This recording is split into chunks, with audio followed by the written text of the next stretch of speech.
Students, I am Ishan Verma. I am faculty at CFC Jaipur. Okay, so I teach chemistry.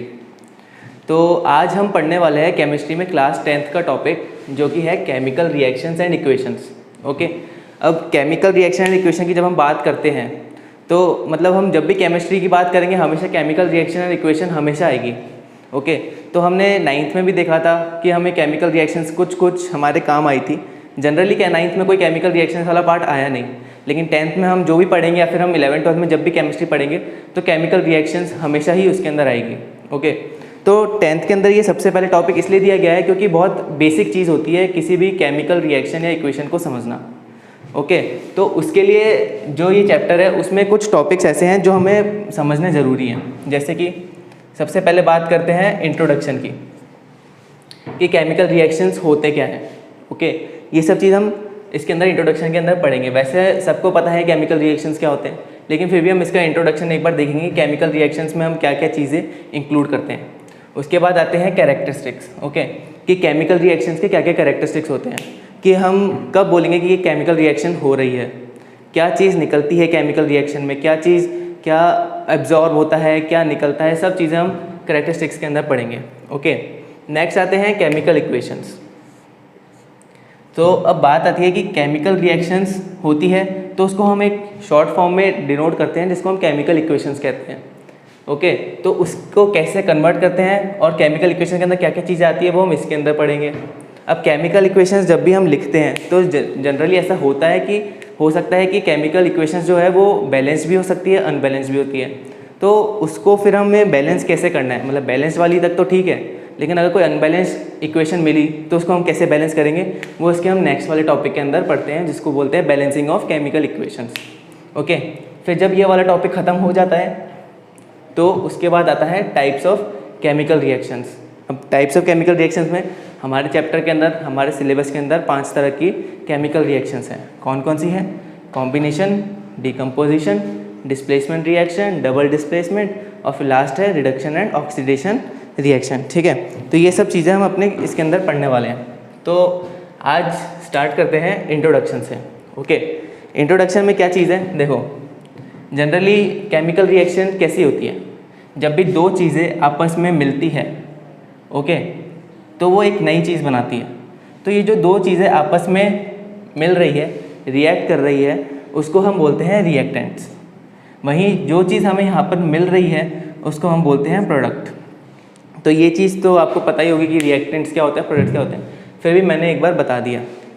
तो होता क्या है, generally जब भी कोई केमिकल रिएक्शन हो रही होती है ना, उसके अंदर जो एटम्स होते हैं वो आपस में डिस्प्लेस हो जाते हैं. मींस ऐसा नहीं होता कि एटम गायब हो जाते हैं या फिर नया एटम बन जाता है. ये चीज़ आपने 9th में पढ़ रखी होगी law of conservation of mass के अंदर, कि ना तो हम किसी एटम को बना सकते हैं ना उसको डिस्ट्रॉय कर सकते हैं.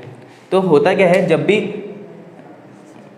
रिएक्शन होती है तो एटम्स क्या करते हैं, आपस में डिस्प्लेस हो जाते हैं. मींस अगर यहाँ पे कोई एक एलिमेंट है उसके अंदर दो तरह के एटम्स हैं तो हो सकता है कि एक जाकर के दूसरे वाले के साथ मिक्स हो जाए और हो सकता है कि यहाँ से एक आकर के इसके साथ मिक्स हो जाए. तो ये सब चीज़ होती है केमिकल रिएक्शन के अंदर.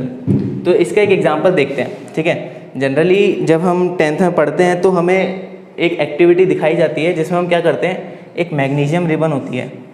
ठीक है, मैग्नीशियम रिबन, उसको हम जलाते हैं. ओके, उसको हम बर्न करते हैं. होता क्या है, मैग्नीशियम रिबन बर्न करती है. अब जब भी कोई चीज़ बर्न होगी तो वो ऑक्सीजन तो लेगी, है ना. तो होता क्या है, जब मैग्नीशियम रिबन बर्न करती है तो बनाता है मैग्नीशियम ऑक्साइड. ओके, तो होता क्या है, जब ये रिएक्शन होती है तो वाइट फ्लेम निकलती है और यहाँ से कुछ वाइट ऐश मिलता है, मतलब वाइट पाउडर अपन बोल सकते हैं.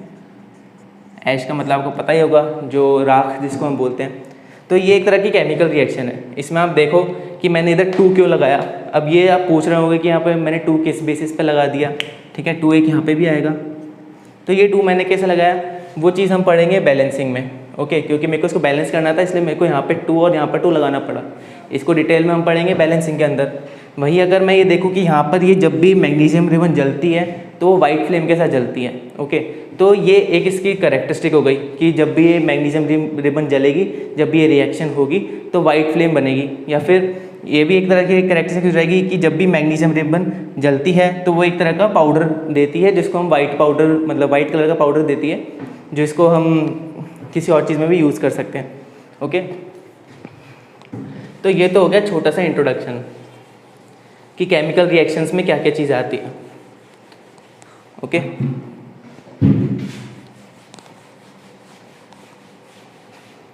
नेक्स्ट आते हैं करेक्टरिस्टिक्स।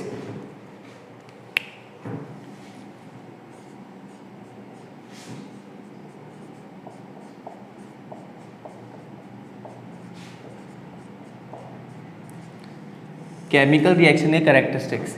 ओके, तो सबसे पहला होता है इवोल्यूशन ऑफ गैस।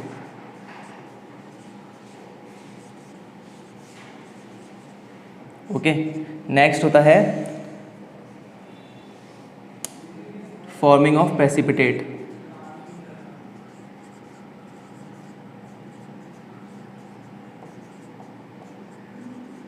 आप लोगों को पता ही होगा कि प्रेसिपिटेट क्या चीज़ होती है। ठीक है, जो भी चीज़ वाटर के अंदर डिज़ोल्व नहीं होती तो वाटर के अंदर या तो ऊपर की साइड आ जाती है या फिर नीचे सेटल डाउन हो जाती है। ओके, तो वो चीज़ होती है प्रेसिपिटेट। नेक्स्ट आता है चेंज इन कलर।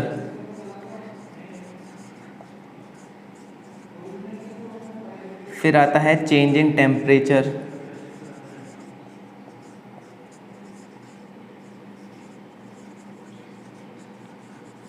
नेक्स्ट आता है चेंज इन स्टेट।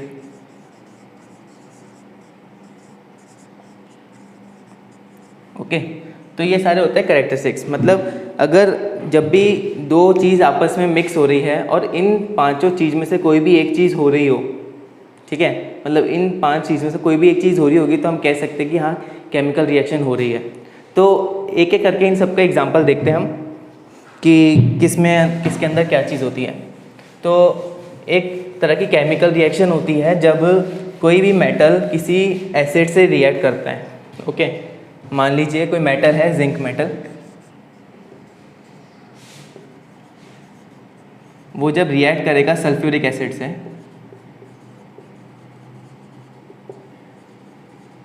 तो एक तो अपना सॉल्ट बनेगा जो कि होगा जिंक सल्फेट, साथ में जो गैस निकलेगी वो निकलेगी हाइड्रोजन गैस। ओके, तो हम देखेंगे जैसे इस रिएक्शन के अंदर हाइड्रोजन गैस निकल रही है, मतलब जब मैंने जिंक मेटल को सल्फ्यूरिक एसिड के अंदर डाला तो उसमें से गैस निकली। ठीक है, वो हाइड्रोजन गैस थी, तो उससे पता चला कि हाँ ये केमिकल रिएक्शन हो रही है। एक और एग्जांपल देख लेते हैं, जैसे कि सोडियम कार्बोनेट को जब हम HCl यानी कि हाइड्रोक्लोरिक एसिड से रिएक्ट कराते हैं तो उसके अंदर एक तो कोई सॉल्ट बन जाता है, ठीक है, साथ में वाटर निकलता है, मतलब वाटर बनता है और कार्बन डाइऑक्साइड गैस निकलती है। ओके, तो यहाँ पर भी एक गैस निकली CO2 गैस, मीन्स कि रिएक्शन हो रही है।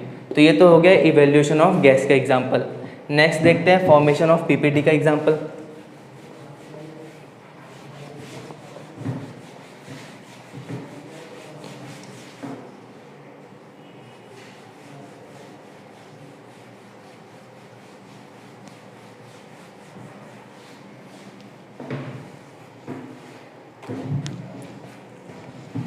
पोटेशियम आयोडाइड, जब पोटेशियम आयोडाइड रिएक्ट करता है लेड नाइट्रेट से तो हमें मिलता है पोटेशियम नाइट्रेट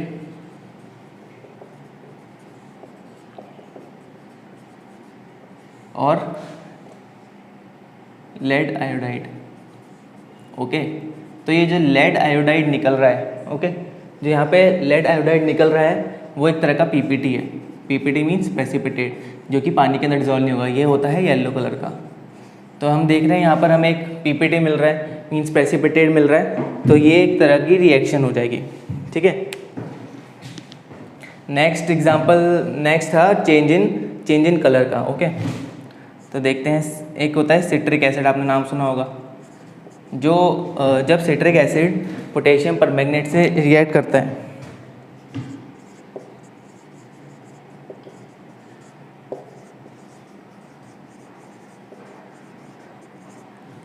तो ये एक तरह का सॉल्यूशन बनाता है। ठीक है, वो सॉल्यूशन का नाम से आपको कुछ वैसे लेना देना है नहीं, लेकिन यहाँ पर ये जो पोटेशियम परमैंगनेट होता है ना, वो तो होता है पर्पल कलर का, लेकिन जब वो इसके साथ रिएक्ट करता है तो वो बनाता है कलरलेस सॉल्यूशन। ठीक है, यहाँ पे हम देख रहे हैं कि चेंज ऑफ कलर हो रहा है, मीन्स रिएक्शन हो रही है। ओके, नेक्स्ट हम देखते हैं चेंज इन टेम्परेचर। ओके, तो चेंज इन टेम्परेचर का तो बहुत कॉमन एग्जांपल है अपने घर में, जब अपन घर में कलर करवाते हैं तभी हो रहा होता है, जैसे कि जो क्विक लाइम होता है, कैल्शियम ऑक्साइड, जब वो वाटर से रिएक्ट करता है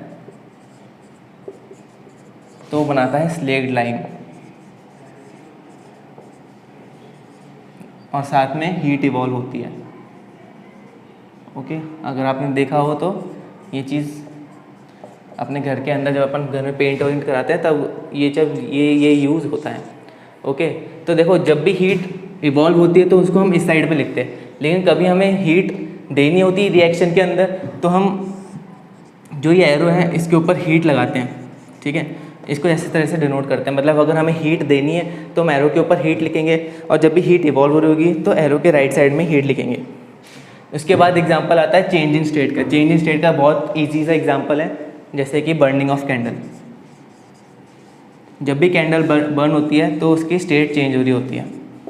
ठीक है, तो ये हो गए हमारे टाइप्स ऑफ हमारे कैरेक्टरिस्टिक्स ऑफ रिएक्शंस। ओके, तो फिर आज की क्लास के लिए हम इतना ही रखते हैं। बाकी टॉपिक्स जैसे कि chemical equations, balancing of chemical equations, वो हम नेक्स्ट क्लास में पढ़ेंगे। ओके, तो बैलेंसिंग ऑफ केमिकल इक्वेशंस में आपको बहुत सारे न्यूमेरिकल्स कराने वाला हूँ, उसके अंदर आपको न्यूमेरिकल्स करके मज़ा भी आने वाला है। ठीक है, तो जैसे जैसे वो अपन उसको करेंगे तो उसमें बहुत वो इंटरेस्टिंग टॉपिक है। ठीक है, और वो बहुत इंपॉर्टेंट टॉपिक भी है क्योंकि वो NTSC के अंदर भी आता है और CBSE में भी उसके कोई ना कोई क्वेश्चन बनते रहते हैं। तो नेक्स्ट क्लास में हम बैलेंसिंग पढ़ेंगे। तो आज के लिए इतना ही काफ़ी है। Thank you.